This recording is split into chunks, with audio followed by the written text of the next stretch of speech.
আসসালামু আলাইকুম ওয়া রাহমাতুল্লাহি ওয়া বারাকাতুহু। আলহামদুলিল্লাহি রাব্বিল আলামিন ওয়াসসালাতু ওয়াসসালামু আলা রাসূলিল কারীম, আম্মা বাদ। ফাআউযু বিল্লাহি মিনাশ শাইতানির রাজীম। ওয়ানফিকু ফি সাবিলিল্লাহ ওয়া লা তুলকু বিআইদিকুম ইলাত তাহলুকাত ওয়াহসিনু ইন্নাল্লাহা ইউহিব্বুল মুহসিনিন। আন ইবনে ওমর রাদিয়াল্লাহু আনহু قال فرض رسول الله صلى الله عليه وسلم زكاة الفطر صاع من طعام على العبد والحر والذكر والأنثى والصغير والكبير من المسلمين وأمر بها أن تعد قبل خروج الناس إلى الصلاة رواه البخاري। দেশ এবং প্রবাসে যে যেখান থেকে আমাদের সাথে সম্পৃক্ত আছেন, আমাদেরকে দেখছেন, আমাদের শুনছেন, আমরা ধারাবাহিকভাবে আপনাদের সামনে রমাদান মাস উপলক্ষে আমরা আলোচনা করে আসছিলাম রমাদানের বিশেষ আমল। উল্লেখিত শিরোনামে আমরা আলোচনা করতে গিয়ে আমরা বিগত দিনগুলিতে আলোচনা করেছি। তারই ধারাবাহিকতায় আজকে আমরা যে বিষয়টি নিয়ে আপনাদের সামনে আলোচনা করব তা হচ্ছে জাকাতুল ফিতর আদায় এবং তার গুরুত্ব কতটুকুন, জাকাতুল ফিতর আদায় করার বিধান। উল্লেখিত বিষয়ে আমরা আলোচনা করার চেষ্টা করব ইনশাল্লাহ। তো আমরা প্রত্যেককেই দারুল হাদিস as-সালাফি ইসলামী কমপ্লেক্সের পক্ষ থেকে আন্তরিক মোবারকবাদ ও শুভেচ্ছা জানিয়ে আমরা আজকের আলোচনা শুরু করছি জাকাতুল ফিতর। আমরা বিগত দিনগুলিতে জাকাত সম্পর্কে আলোচনা করেছিলাম। ফরজ জাকাত, সম্পদের জাকাত, নেসাব পরিমাণ সম্পদ হলে তাকে জাকাত আদায় করতে হবে। এরপরে সাধারণ দান। আজকের আলোচনা হচ্ছে জাকাতুল ফিতর, যেটা রমাদানের একটি বিশেষ আমল এবং যেটা ফরজ। জাকাত আদায় করা যেমন বৎসরের একটি বৎসরে সম্পদের নেসাব পরিমাণ হওয়ার পরে যেমন সম্পদের তার সারা জীবনের যে অর্থ সম্পদ তার উপরে ভিত্তি করে সম্পদের জাকাত আদায় করা যেমন ফরজ, ঠিক রমাদানে প্রত্যেকটা মানুষের উপরেই জাকাতুল ফিতর রাসূল সাল্লাল্লাহু আলাইহি ওয়াসাল্লাম ফরজ করেছেন। এই ব্যাপারে আব্দুল্লাহ ইবনে ওমর রাদিয়াল্লাহু আনহু বলেন, রাসূল সাল্লাল্লাহু আলাইহি ওয়াসাল্লাম বলেছেন, আব্দুল্লাহ ইবনে ওমর রাদিয়াল্লাহু আনহু বলছেন, ফারাদা রাসূলুল্লাহ সাল্লাল্লাহু আলাইহি ওয়াসাল্লাম যাকাতুল ফিতর, রাসূল সাল্লাল্লাহু আলাইহি ওয়াসাল্লাম যাকাতুল ফিতর ফরজ করেছেন। সাম মিন তাআম, একসা খাদ্যদ্রব্য, সাম মিন তামরিন আও সাম মিন শাইরিন, সেটা একসা খেজুর অথবা একসা জব। রাসূল সাল্লাল্লাহু আলাইহি ওয়াসাল্লাম খাদ্যদ্রব্য ফরজ করেছেন, একসা খাদ্যদ্রব্য। রাসূল সাল্লাল্লাহু আলাইহি ওয়াসাল্লাম বলছেন, আলাল আবদে ওয়াল হুররে ওয়াজ যাকারি ওয়াল উনসা ওয়াস সাগিরি ওয়াল কাবিরি ওয়াল মুসলিমিন সাগিরি ওয়াল কাবিরি মিনাল মুসলিমিন। রাসূল সাল্লাল্লাহু আলাইহি ওয়াসাল্লাম দাস দাসী, স্বাধীন মুক্ত, ছোট বড়, নারী পুরুষ সকল মুসলিমের ওপরে রাসূল সাল্লাল্লাহু আলাইহি ওয়াসাল্লাম যাকাতুল ফিতরকে ফরজ করেছেন।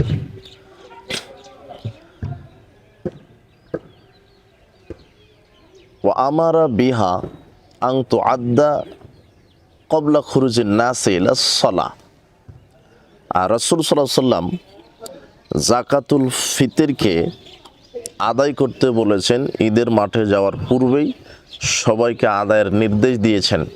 ঈদের মাঠে যাওয়ার পূর্বেই সকল নারী পুরুষকে যাকাতুল ফিতর আদায় করতে হবে। তাহলে উল্লেখিত বুখারীর হাদিস থেকে আমাদের প্রতীয়মান হলো যে রাসূল সাল্লাল্লাহু আলাইহি ওয়াসাল্লাম যাকাতুল ফিতরকে প্রত্যেক মুসলিম নরনারীর উপরে ফরজ করেছেন। আর এটা তিনি বলে দিয়েছেন খাদ্যদ্রব্য দ্বারা, যেখানে যে মানের খাবার আছে, যে দেশে যাদের প্রধান খাদ্য, সেই খাদ্যদ্রব্য দিয়ে জাকাতুল ফিতর আদায় করতে হবে। আমরা টাকা দিয়ে জাকাতুল ফিতর আদায় করব না খাদ্যদ্রব্য দিয়ে আদায় করব, এ বিষয়ে আমরা সামনে আলোচনা করব।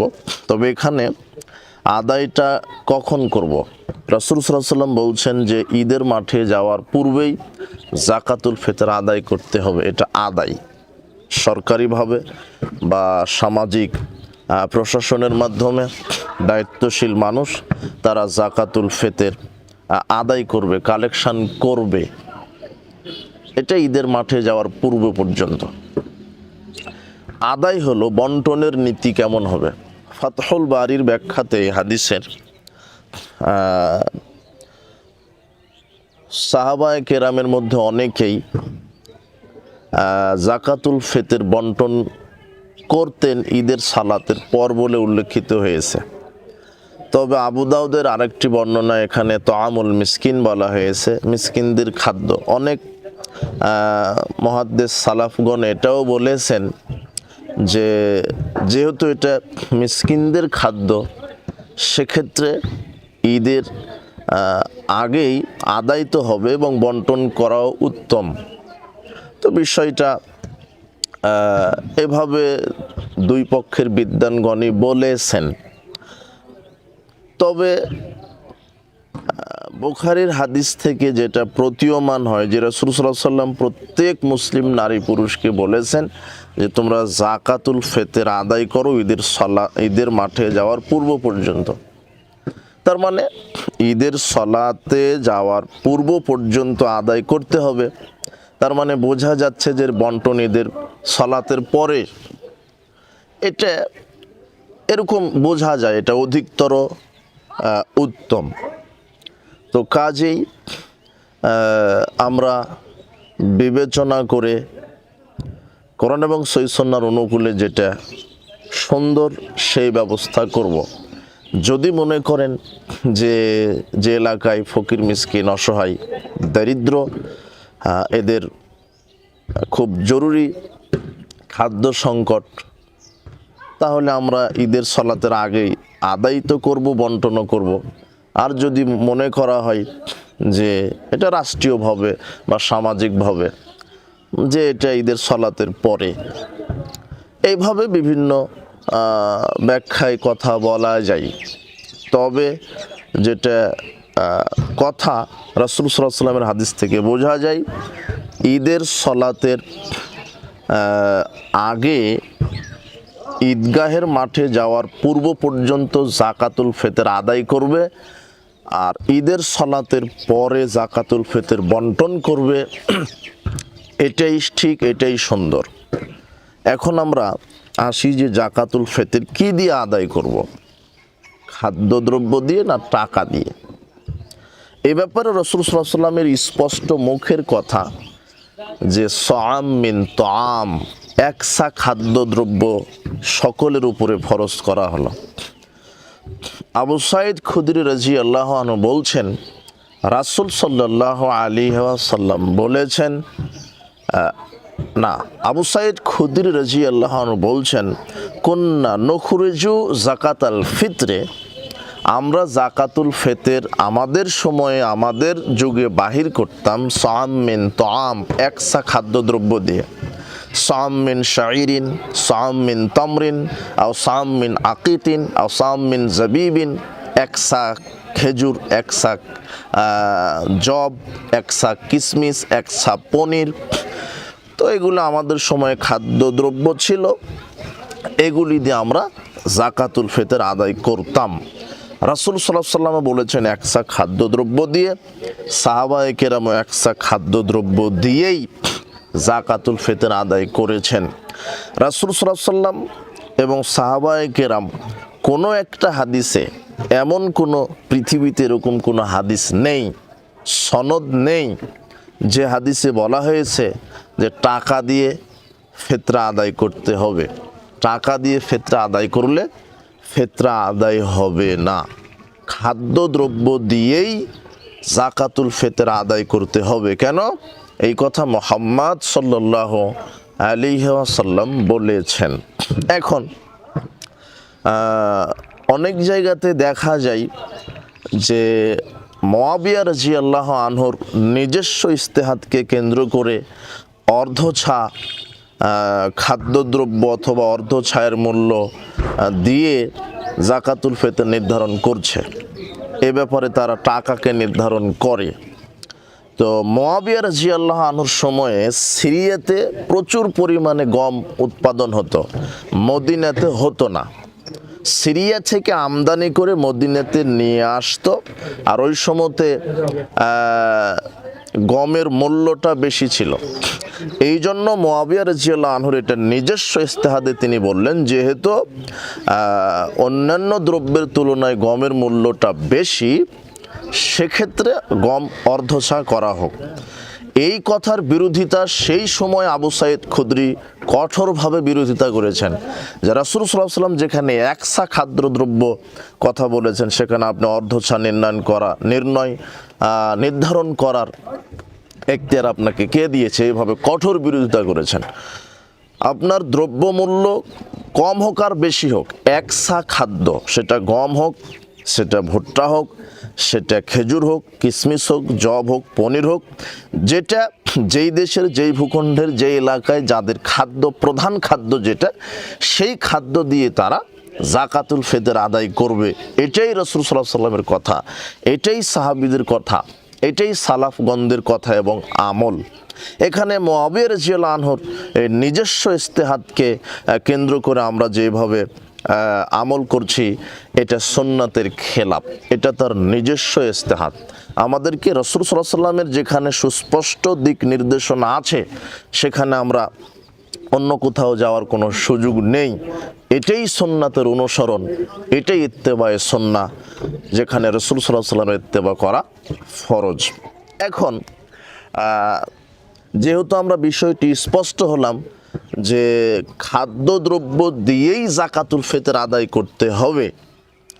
এখন বিভিন্ন আমাদের দেশে যে বলতে গেলে রাষ্ট্রীয় পর্যায়ে, রাষ্ট্রীয় ব্যবস্থা থেকেই টাকা নির্ধারণ করা হচ্ছে, জি না, এটা ঠিক নয়। এটা একদিকে সঠিক জাস্টিস হচ্ছে না, ন্যায় বিচার হচ্ছে না, কোনো ক্ষেত্রে এটা জুলুমের দিকে চলে যাচ্ছে। কেমন করে, কি করে টাকা নির্ধারণ করা যায়? টাকা নির্ধারণ করছে, বলছে যে 200 টাকা, 250 টাকা থেকে শুরু করে 2000, 1500, 1800 টাকা যাকাতুল ফিতর। এটা বিবেকবানদের কথা কি করে হতে পারে? কেন, ধনী মানুষ দামি চাউল খায়, তাই তাদের টাকা 1800। গরিব মানুষ কম দামের চাউল খায়, তাকে 200 টাকা যাকাতুল ফিতর। এটা কি হয়? মনে করেন আব্দুর রহমান নামের একজন ব্যক্তি 100 টাকা কেজি মূল্যের চাউল খায়, তাহলে একসা সমান যদি 3 কেজি ধরেন, তাহলে 300 টাকা। আর আব্দুর রহিম নামের যে ব্যক্তি, সে চাউল খাচ্ছে 50 টাকা কেজি, তাহলে তার 150 টাকা। তাহলে আপনি এর 150 টাকা পরিমাণ করলেন, আর ওর 300 টাকা পরিমাণ করলেন, তাহলে এখানে 150 টাকাই কম, তাহলে টাকা কমে গেল। এখানে ফকির মিসকিন কি হয়ে গেল? এখান টাকা থেকে বঞ্চিত হলো। আর যদি আপনি খাদ্যদ্রব্য দিয়েই দিতেন, যেটা রাসূল সাল্লাল্লাহু আলাইহি ওয়াসাল্লাম বলেছেন, তাহলে কি হতো? একসা সমান এরও 3 কেজি, একসা সমান গরিবেরও 3 কেজি, ধনী ব্যক্তি এরও 3 কেজি। ও দামি চাউল 3 কেজি দিয়ে যেই পরিমাণ ভাত খাবে, কম দামের চাউল 3 কেজি দিয়ে সেই পরিমাণই ভাত খাবে। কিন্তু টাকা যখন নির্ধারণ করলেন, তখন কম বেশি হয়ে গেল। তাহলে এটা কি জাস্টিস হলো? এটা রাসূল সাল্লাল্লাহু আলাইহি ওয়াসাল্লামের সুন্নাহ থেকে এটা প্রমাণিত হয় না। কাজেই রাসূল, অনেকে বলে যে রাসূল সাল্লাল্লাহু আলাইহি ওয়াসাল্লামের যুগে টাকা ছিল না, ওটা ভুল কথা। রাসূল সাল্লাল্লাহু আলাইহি ওয়াসাল্লামের যুগে বর্তমানে যে কারেন্সি, মুদ্রা যেটা বলছেন আপনার এর চাইতে দামি টাকা ছিল, দিরহাম, দিনার, রৌপ্য মূল্য, স্বর্ণের টাকা ছিল। তো আমরা কি করে বলতে পারি এই কথা? তিনি সেই যুগেই বলতে পারতেন যে না, টাকা দিয়ে ফিতরা আদায় করলে হবে, যেহেতু রাসূল সাল্লাল্লাহু আলাইহি ওয়াসাল্লাম থেকে, সাহাবায়ে কেরাম থেকে কোনো সনদে প্রমাণিত নাই যে রাসূল সাল্লাল্লাহু আলাইহি ওয়াসাল্লাম টাকা দিয়ে ফিতরা আদায় করতে বলেছেন। হয়তোবা আমার বুদ্ধি বিবেকের অভাবে আপনাদেরকে বোঝাতে অক্ষম হচ্ছি, তবে কথা এটাই, একসা খাদ্যদ্রব্য দিয়েই জাকাতুল ফিতর আদায় করতে হবে, এটাই রাসূল সাল্লাল্লাহু আলাইহি ওয়াসাল্লামের নির্দেশ। এবারে আমরা জাকাতুল ফিতরের হকদার কারা, আমরা যে বিষয়ে আলোচনা করেছিলাম, জাকাতের হকদার যারা, জাকাতুল ফিতর ফিতরার হকদারও তারা, যেটা সূরা তওবার 60 নম্বর আয়াতে আল্লাহ বলে দিয়েছেন, ইন্নামাস সাদাকাতু লিল ফুকারা, নিশ্চয়ই এই সদগার হকদার হচ্ছে ফকির। ফকিরকে যে নিশ্চয় একেবারে দুনিয়াতে কিছুই নাই, থাকার মতো ঘরও নাই, বাড়িও নাই, কোনোভাবে থাকে রাস্তাঘাটে বা গাছের ছায়ায়, বা কোনোভাবে আশ্রয়ের জন্য কিছু আছে, একেবারে ফকির, নিঃস্ব কিছুই নেই, এ হচ্ছে ফকির। ইন্নামাস সাদাকাতু লিল ফুকারা ওয়াল মাসাকিন। এরপরে মিসকিন, মিসকিন মানে কিছু আছে কিন্তু যা আছে তা দিয়ে তার চলে না, তার যে প্রয়োজন সেই প্রয়োজন মিটে না, এমন মিসকিনকে এই জাকাতুল ফিতর থেকে সহযোগিতা করতে হবে। ওয়াল আমিলিনা আলাইহা, এবং যারা এই কর্মচারী, জাকাতুল ফিতর বা জাকাত আদায়ে যারা কর্মচারী, তাদেরকে রাষ্ট্রীয়ভাবে এদেরকে বেতন হিসেবে এখান থেকে 1 ভাগ দিতে পারে, এটা আল্লাহ বলে দিয়েছেন। ওয়াল মুআল্লাফাতি কুলুবুহুম ওয়া ফির রিকাব, যাদের মন জয় করতে হবে, যে লোকটা দেখছেন যে ইসলামের শত্রুতা করছে বা ইসলামের ক্ষতি হচ্ছে ওকে দিয়ে, তাহলে তাকে জাকাতুল ফিতর বা জাকাত থেকে কিছু দিলে সে উদ্বুদ্ধ হবে, ইসলামকে ভালোবাসবে, ইসলামের আর বিরোধিতা করবে না। এক্ষেত্রে তাকেও জাকাতের অর্থ দিয়ে তাকে ইসলামের দিকে আকর্ষিত করা যেতে পারে, এটা আল্লাহ বলেছেন। এরপরে কি, ওয়াফির রিকাব, যারা দাস মুক্তি করার জন্য। তারপরে আল্লাহ বলছেন যে ওয়াল গারিমিন, যারা ঋণগ্রস্ত আছে, তাদেরকে এখান থেকে অর্থ দিয়ে ঋণ পরিশোধের ব্যবস্থা করা যেতে পারে। এরপরে ওয়াফিস সাবিলিল্লাহ, আল্লাহ রাস্তায়। আল্লাহ রাস্তায় ব্যাপক একটা শব্দ। যদি মনে করেন যে এমন জিহাদের ফান্ডে যে অর্থ সম্পদ নাই, জিহাদ করতে হবে, কাফের মুশরিকদের বিরুদ্ধে তারা আক্রমণ করছে, সেক্ষেত্রে আমাদের কাছে কোনো অস্ত্র নাই বা কোনো আমাদের ক্যাপাসিটি নাই, সেক্ষেত্রে আমরা ওখান থেকে অর্থ নিয়ে আমরা জিহাদ ফান্ডে সহযোগিতা করতে পারি। এরপরে যেগুলি লিল্লাহ বোর্ডিং, ইতিমখানা বা এমন মাদ্রাসাগুলি যেগুলি জনগণের টাকাতে চলছে, এগুলি ফিস সাবিলিল্লাহ, আল্লাহ রাস্তায়। এরপরে ওয়াবনিস সাবিল, যারা মুসাফির, যারা পথিককে, ও যদি নিঃস্ব হয়, ও যদি মিসকিন হয়, দরিদ্র হয়, তাহলে তাকে এই জাকাতুল ফিতর বা জাকাতের একটা অংশ থেকে তাকে দিয়ে সহযোগিতা করতে পারেন। এই 8টি খাত আল্লাহ সুবহানাহু ওয়া তাআলা কোরআন মাজিদে সুন্দরভাবে বর্ণনা করেছেন। তো আমরা বিগত দিনগুলিতে সাধারণ দান বলেছিলাম যে সাধারণ দান এটা আপনার ইমানের গতি, ইমান যত বেশি, দানের হাত বর্ধিত তত বেশি। এরপরে বলেছিলাম জাকাত, আপনার বাৎসরিক সম্পদের যে জাকাত, সেটা আপনি দিতে বাধ্য, ওটা আপনি দিতে বাধ্য, না দিলে পরকাল হারাতে হবে। এরপরে জাকাতুল ফিতর, আজকের যে আলোচনা জাকাতুল ফিতর, এটা হলো রমাদানের কাফারা, সিয়ামের কাফারা, এটা ফরজ। রাসূল সাল্লাল্লাহু আলাইহি ওয়াসাল্লাম বলেছেন জাকাতুল ফিতরের গুরুত্বটা কি। যদি কোনো মানুষের সিয়াম রাখতে তার অজান্তেই ত্রুটি বিচ্যুতি ঘটে যায়, তাহলে জাকাতুল ফিতর আদায় করার সাথে সাথে আল্লাহ তার সিয়ামকে পরিশুদ্ধতা দান করেন, পরিপূর্ণভাবে কবুল করে নেন, আলহামদুলিল্লাহ। সেক্ষেত্রে আমরা জাকাতুল ফিতরের গুরুত্ব অপরিসীম এবং এটা ফরজ।